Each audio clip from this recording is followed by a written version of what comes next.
Good morning. I'm Jane. I am a social worker and a yoga facilitator, and this morning I'm inspired to talk to you about cognitive distortions.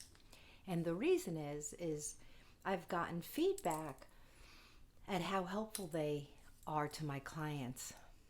And so how can I say this? It feels so basic to challenge people's thinking, and yet if we as providers and that is what I feel like I'm doing. I'm providing a service here. Forget that something as basic as thinking errors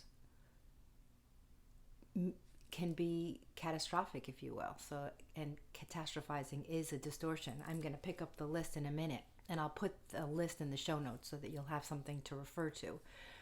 But it's basic, but it's a universal challenge for the human brain to become aware, that's becoming the observer of their thinking, so that we can build mastery. Like if you get good at something, folks, get good at challenging cognitive distortions and get good at whatever you're great at. Just keep showing up.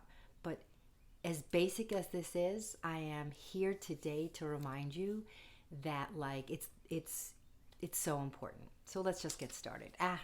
A breath. Let's breathe in through the nose for 4. I'm going to try it now. There you go. Hold for 2. Out for 6. Good. Using the breath to come into the present moment. So there are 10 cognitive distortions, just to give you a framework. This shouldn't take long. The first one, and this is out of David Burns' When Panic Attacks. That's a book of his. I have his therapy binder, and this is the 10 cognitive distortions. So David Burns. All or nothing thinking. So all or nothing thinking is a distortion. Why? Because most things fall on a spectrum somewhere. And when we categorize things into all good or all bad, we lose the flavor. We lose the nuance. And so we want to take a breath at any given moment when we get like, this is bad. Well, it may be bad, but it may be that there's something to it. Trying to think would be really helpful to offer you examples of all or nothing thinking. I was having a conversation with my husband about pillows, and I recognized that I was in the category of how great pillows are and we need to have so many pillows, and I was losing nuance. It's probably not a good example, but so all or nothing thinking. So be on the lookout for, in your own thinking, am I at the edge of it's this way or no way, my way or the highway? So there's a good thing we hear all the time. When we're there, we know we're in a distortion. Number 2, or we could be in a distortion. Number 2, overgeneralization. So you view a single negative event as a never-ending pattern of defeat. Overgeneralization. So what's coming up for me here is this idea that making a mistake is part of the journey of life. Mistake, mistake, mistake, success. Like failure, failure, failure, success. We keep getting up till we succeed. And so to overgeneralize that if we do bad on one test, we're going to do bad on all tests is a cognitive distortion. Be on the lookout for it. Number 3, mental filter. So you dwell on the negatives and ignore the positive. It's like the drop of ink that discolors the entire beaker of water. So that's the example Dr. Burns gave. So dwelling on negatives. So I once heard that the reason we dwell on negatives is a survival instinct from the days of yore. However, it isn't helpful when it's not helpful. So we want to be on the lookout for what about something good out of this? And the thing that occurs to me here is through our pain, we grow. Through our pain, we grow. So as much as we can look at something as a negative, there's usually a gift inside our pain. Through pain, we grow. Number 4, discounting positives. You insist your positive qualities don't count. So how many of you don't say, yeah, I did okay in that? Discounting positives. Be on the lookout for only looking at your negative qualities. That's just not fair. You wouldn't do that to a friend. Be your own best friend. Number 5, jumping to conclusions. So they have 2 examples, or he has 2 examples of jumping to conclusions: mind reading and fortune telling. Mind reading is you assume people are reacting negatively to you, and fortune telling, you predict things will turn out badly.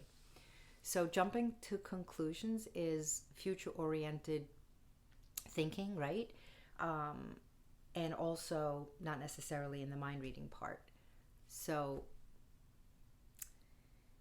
you assume people are reacting negatively to you. I have 2 thoughts about that. One is, so what? Not everyone's going to like you. And that's a hard thing to get at particular ages. But as we get older, we have the gift of, that's not my problem if you don't like me. The person that needs to like me is me. And when I show up in ways that honor my own values and kind, which is a big value of ours, of yours, of mine, I like myself better. So you don't have to like me. So, but that's not the case. Jumping to conclusions is for those people that are assuming. And ultimately, we want to take that deep breath, ground ourselves in the present moment, know our value, and be aware of the assumption you're making that they're talking negatively and or that something will turn out badly. That's future-oriented thinking. So bring yourself into the present moment and do your best. That helps push off that fortune telling, predicting things will turn out badly. Number 6, we're almost there. Magnification or minimization. You blow things out of proportion or shrink them. So for my friends who are reactive, that's typically a magnification. And that's why I'm a very somatic or body-based counselor, because the nervous system goes along with catastrophizing thinking and makes things bigger. So we really want to become aware, become the observer, slow ourselves down, and try and see things with a lens of more accurate assessment of what's happening. So magnifying or even minimizing. Minimizing is an interesting one. Minimizing. So that's what I call that is an undercoupling. It's like if somebody is drinking and always struggling when they drink and they're not making connections, they're undercoupling or minimizing the response. So you really want to self-evaluate. I realize that we're going to do 10, and this is like, we could do a therapy session for each one of these. But ultimately, self-evaluation is your gift to really ask yourself, how am I doing in that regard? All right, let's go on to the next one. Number 7 is emotional reasoning. You reason from your feelings. I feel like an idiot, so I must be one. Or I feel hopeless, and this means nothing will ever get better. So emotional reasoning. We are human beings, and we are emotional, and all of the work that we do together around taking a breath and grounding yourself is to become aware of, is it true? Is it, can I come from my prefrontal cortex, which helps me think more clearly? The brain gets sabotaged by amygdala magnification. So the amygdala gets, we go into fight, flight, fright, and we're not thinking clearly. We're in our emotion. So this part of the brain gets online when we slow ourselves down and breathe. We don't want to make decisions when we're emotional. We want to make decisions from a well-rested, well-fed, calm place. So emotional reasoning gets us into trouble. Emotional communication can get us into trouble. Okay, I feel like this is a lot. I hope it's okay.